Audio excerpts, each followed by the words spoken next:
Hey, Chasers, third interview of the day. We told you it was coming. I have with me, and I want to make sure I get the accomplishments correct. Figure skating, 3-time world champion, 7-time national champion in Canada, 2-time Olympic silver medal, 2 world records, recipient of the Meritorious Service Decoration and Meritorious Service Cross. Not only that, this is the one that surprised me, 2005 WKA Kung Fu champ and world silver medalist. Mm-hmm. And you race go-karts. Yeah. You also put out an album, and you're an actor. Yes. This is Elvis Stojko. Is there anything you don't do? Well, I like doing a bunch of different things. All this stuff, because people say, you do many different things. I started a lot of that stuff when I was a kid. So I started skating when I was 4. I was into motocross and stuff when I was 7 years old. And my neighbor raced bikes, so I was into bikes and anything with an engine. I'm a huge motorhead, so that was big for me. And started martial arts when I was 10. My dad being a singer, my mom being a dancer, so there's the artistic aspect in our family. And I just, growing up, when I chose skating as the main thing in my life for competition, I realized that even at a young age, when I did other things, it enhanced my skating. So it wasn't all just about that. It really helped my skating. And from there, that competitive drive is within everything I do in my life. That's outstanding. It's a lot like, with a lot of other athletes where they do other things that help. Mm-hmm. A lot of like offensive linemen will do ballet to help their grace and stuff like that. That's pretty cool. I like that a lot. That's really awesome. Now, actually, our friend Nathan here brought up something that I actually pulled up earlier that we wanted to talk about, because there's things in professional life where, like, for a musician, when Weird Al covers your song, you've made it. Yeah. I'm going to pull this up here. I think I know what it is. The Simpsons. Totally. We'll throw the picture up on the page, but I mean, that had to have been amazing. It was incredible. Just because you get. I mean, how does that happen? They just call you and say, "Hey, we want you on The Simpsons." Yeah, it was. They called my agent. That was an episode back in like 2004. Mm-hmm. And they contacted my agent, and we said we'd love to have Elvis part of the show, his cameo, and we'll do his caricature of him and all this.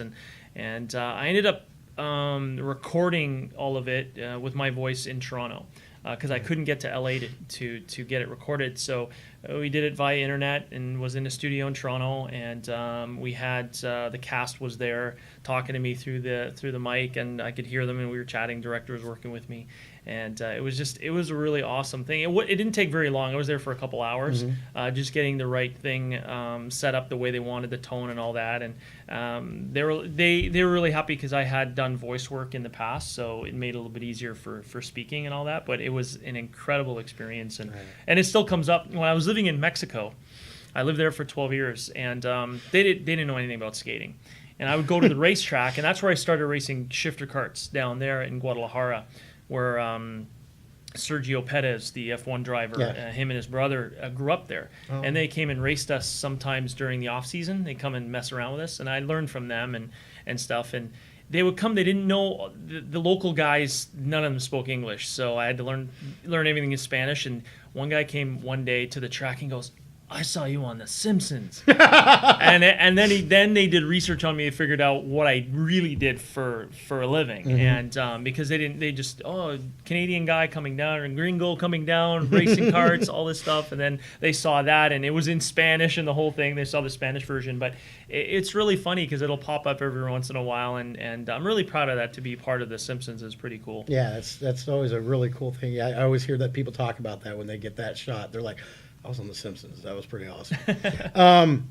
So, yeah, you grew up in, was it Richmond Hill, Ontario? Yep. And you said you spent 12 years. It was Jalisco, Mexico, right? Yes.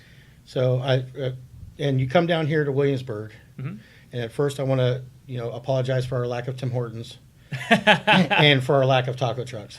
No worries. No worries. It's all good. So we started Twas that Night on Ice last season. Yep. What made you want to come down and do this show?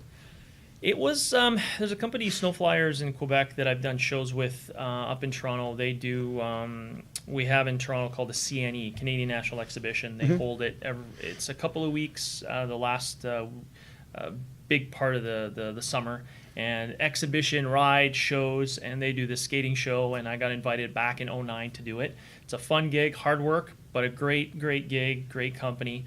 And they were contacted by Busch. They wanted to do a show. So they contacted them and said, we would like Elvis to be a part of the show. And it's sort of, we had negotiations that way. They said it could be a 2-3 year contract. Are you interested? It'll have, the quality of the set design will be from people that've done, Phantom of the Opera. The music will be original, all this stuff, high end. And I'm like, that sounds kind of cool. And they said, we'd love to have your wife involved. I said, well, that's great because I'll be gone for a few months, and it makes it a lot easier. So last year, I said yes to the project and came down last year. We did rehearsals. Last year was a lot longer because we had to put everything together. Yeah. This year we tweaked it, changed a few things. The set got bigger. It's nicer. Just every year it gets better. And again, next year it'll be even better. But I thought it was a great opportunity to be in one location. I've done a lot of shows over the years where I've toured. Yeah. I've done, back when we used to have Champions in Ice, which toured all of the states. Oh, we did like 85. I think it was 88 cities and 96 shows, and we'd go from April till August right through the U.S. and it's fun, but it's a lot of work traveling. And being in one location, I skate quite a bit in this show. It's a half an hour show, but I'm on the ice for about 24 minutes, which is a lot. Yeah. But I like it because it's the acting part, which I have experience with, the skating part, which obviously I know since I was a kid, but all of it together has such a great feel, and every night there's this different audience, there's different energy, and the cast is great, and it's just a really nice project to be involved in. Busch has been phenomenal. Like, they just treat us great, and it's such a wonderful community here, especially in Virginia and in Williamsburg. It's a great history here too, and the reception of the show has been wonderful. So our second year, it's been awesome. So I'm really looking forward to come back for another season. Outstanding. Yeah, that's when they announced you doing the show last year. I immediately clicked. I'm a huge Olympic fan, so I've watched the Olympics my whole life, and I had a couple people I grew up with who were Olympians. So I was like, oh, really? This is going to be fun. Oh, awesome. But now talking about your cast, you got some phenomenal skaters in this cast. Not just I know we talked about before we started recording Wesley, the guy who plays the soldier. Yep. You don't see guys that tall usually. He's a big guy. For skating, it's tougher for the taller guys because of the center of gravity being higher. Wesley's a phenomenal skater. He's a national level competitor when he was back in the day competing, and I think he really, in his competitive days, he didn't shine as much as he's doing now in his professional career. And some skaters tend to do that. They'll shine in the they may not like to compete as much, but their quality of skating is phenomenal. And they get into a show atmosphere, the line, the presentation. He has the jumps that's needed, all the elements. And he has such a great look on stage, which is wonderful. So he does shows all over the world. He's always picked up. He's one of the main guys that's created an amazing career for himself. And it's nice to see. I've seen competitors that may not have been as successful competing. They practiced well or they looked great, but they just didn't do it on the day. And then they end up doing amazing in another part of skating. And we're very lucky that skating can go from a competitive aspect into a show aspect, where a lot of sports don't get that chance. You have gymnastics, which they've started creating some kind of a tour, after, especially in the States, they've created a tour for the gymnasts to do shows and stuff and create some income to offset all the money that they've put in for their training. And we've done shows with a lot of those athletes before, which is really great. But skating is one of those things that really offers that. If we want to continue, we can do that. And if we've created a name for ourselves, or if we do a great job in performance, and Wesley's one of those guys that he's just phenomenal on stage. We were talking about this, actually, Matt and I, earlier, about the ice. Now, it may be a silly question, but is there something special about the ice out here, or is it just straight water that's frozen, or is there some kind of special mixture? Well, the ice that's set up when it's movable ice, we call it tank ice. Mm-hmm. And the tank ice can be set up in pretty much any configuration and any size that you want. It's a different type of movable piping that's put into place. It runs off a movable generator and all that sort of stuff that's set up, and the liquid that's pumped through, it's all set up that way. You can move it. It's just basically water that they put down. The big thing is the temperature of the water and how you build it. It has to be done a certain way, because if you put cold water down and it freezes too fast, then what happens is you leave in air pockets. And those air pockets, when you go to push on the ice, the ice breaks away. So you actually want it to sit a little bit longer. And this whole thing I learned about the chemistry of how to make proper ice, especially for figure skating, because hockey is different than what we need. We need a thicker ice, a little bit softer. And then here it's tough because it's outdoors. So that's another variable that's tricky, because it's not just the temperature, but the humidity can change it. And sometimes, we get out there and warm up and the ice is great, and then an hour and a half later we get out there and it's super hard. And some of the kids, the kids that come out and they play, our children, my wife and I, they come out and they're going around. They goes, "I'm slipping," and I'm like, "Yeah, just bend your knees." We're talking to them out there because the ice will change, right? Yeah. But that's the fun part about being in an outdoor venue, because it's always something to deal with, and it's just years of experience. I did a show years ago for it was a Disney thing we did, and it was for TV, and they put ice out in the middle of the desert.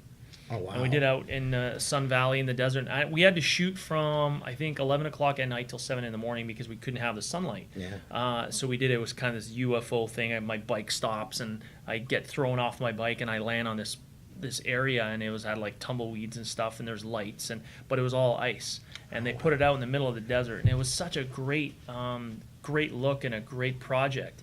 And that was back 20 years ago when, the tank ice was okay, but now they can put ice anywhere. They have it on all the cruise ships now. They can go in the middle of the desert, put ice, and it's phenomenal. It's really great because we can set up different atmospheres and different feels for the shows. And again, here it's a wonderful set, and people really get up close with the skaters, which is great. Yeah, and now I know this is not a competition size rink. This is a small rink you have out there, and you guys pick up some speed on that. I mean, what's it like, performing on a smaller surface like that? It does take some getting used to. It's not easy, especially for myself, I'm a power skater. I like to have the speed.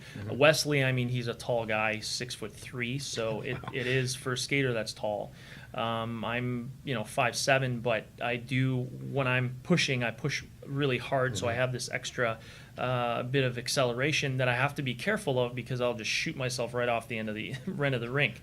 So it's a matter of getting used to the timing of how you jump. We're used to, Olympic size rink. What I used to train on was a 100 by 200 feet. We call the NHL size rinks bowling alleys because they're 85 by 200. Yeah. Right? The guys now are so huge in NHL, it should be 100 by 200 because it opens up the game a lot more, gives them more space because the guys are much faster, they're bigger. So this little thing is like 60 by 40. Wow. So it's tiny. So the 60 is not even close to being the width of our normal rink. That's our length of it, and then the depth is, we have a bit of a curve at the front that allows us a little bit more, so if I need to turn backwards and set up for a jump, I have that little bit of space to step out. So you learn your leaning, you learn where you're stopping, the distancing, all of that stuff changes. So just skating is hard enough, and then you got to try to do jumps and timing and all that. It's different. Then the ice changes each evening. So that's another factor. Sometimes leaves fall on the ice, so we have to be careful. If you hit that, you'll go down. So there's different aspects to it, which makes it fun, in one way, but it is something, as we're professionals, we've skated on all types of ice, and it's just fun having real ice in an outdoor venue, especially in those evenings where it's clear and the full moon's out. Yeah. And it's just the lights and us and the crowd. You could feel they're just like, they're so excited because the set is so awesome. It looks like Storybook, as you've seen it. The story changes, and it's just so much fun. And those of us who sat front row, stage right, know that you can stop on a dime. Yeah. Last year they had seats a little closer, so I was able to spray people a little bit better. So I have to reach a little more to catch. But on the nights where the ice is a little bit harder, you can get actually sometimes a better whiff of snow to kind of come off. So yeah, I usually scare the first row a little bit. So your wife is skating with you, which I know she's a professional skater as well. Yep. Did she competitively skate? She competed for Mexico. She was a 3-time national champion. She qualified for Olympics in 2002. She competed internationally. We crossed paths when she's 11 years younger, so we crossed paths when she was about 18 or 19. I was on my way out in competition, early 2000s, and then she got picked up really quickly for Disney. She hopped on Disney and played Pocahontas, Jasmine, Mulan. She has a dark skin. Her then. Yeah, you probably saw her. Yeah, she did all of them, and then she did. She played Gabriella on High School Musical on Ice. Oh, wow. Which was great. She did that for many years, and then we met. I was in Mexico from about 2001 to about 2009. We met in 2009. We stayed for a few more years, and moved back to Canada. But yeah, she's really accomplished in what she's done. Probably the most accomplished Mexican skater, and then outside of Mexico she just blossomed. She's just so great at what she does. She's such a great performer. She's also managing here as well. She is the line captain that looks after everybody, make sure we're all doing the right choreographer after the director and the choreographer leave. She looks after everything, taking care of transportation with the skaters. So she's not only just skating, she's doing the office work as well. And she's just great. She plays my wife Mama in the show, but everyone calls her Mama anyways because she looks after everybody. That's awesome. All right, so it's Christmas time. I gotta, we always ask a question at the end. And what was the most memorable gift you got for Christmas as a kid? Wow, that's a hard question. Last number of years we didn't really. As a kid, remembering it, you know what? It's more of a memory than a gift. I think I grew up before the days of Richmond Hill, because most amount of years growing up was in Richmond Hill. But my first 10 years of my life, I lived in a place called Queensville in the north part of north of Richmond Hill, and it was a 50-acre farm. And my cousins and family used to come every Christmas. And we'd come up, and I remember being a little kid, and it was so much fun with all my cousins coming, family members, and that to me was the most fun I had. And interestingly enough, I just got a message from my younger cousin. He's 9 years younger than me. Just had a baby boy. Oh, wow. It was yesterday. And I remember when he was born. Oh, wow. And I was up there living on that farm in Queensville, and I remember when my uncle had his son, and it was Chris, and now Chris is having a son. And it's really cool. And the memories I had there growing up, we had a huge barn, tons of hay and stuff. We used to walk along the old style barn beams and jump off, open up the hay bales and jump off and land. And I mean, that place, when my parents bought it in the 60s, it was already over 100 years old. Oh, wow. And right now I've gone back to that place. They built a house beside it because they can't tear it down. It's a historical site now. And I took my wife there last year, the year before. We went to stop by to see it. And what's really cool is one of the doors underneath, there's this little place where I used to put my toys underneath the stairs. And I signed it, and it's still there. Oh, wow. I signed it when I was 6 years old. And people say, yeah, this is where Elvis Stojko grew up and so forth. But I remember that house. More than a gift, I remember that place. Yeah. And now Christmas, when I think of Christmas, my best memories were, as a kid growing up, was there. And that to me was such a great place to grow up. That's really cool. All right, well, thank you so much, and I'm glad to hear that you wanted to come back next year, which is awesome. Yep. It is such a fun show. It's a lot of fun. You guys got to come check it out. It's even if you're not, some people aren't into figure skating, but the stuff they pull off is amazing, especially on such a small rink. But thank you so much, Elvis. I really appreciate it. Thank you. And we'll talk to you guys next time. Be excellent to each other.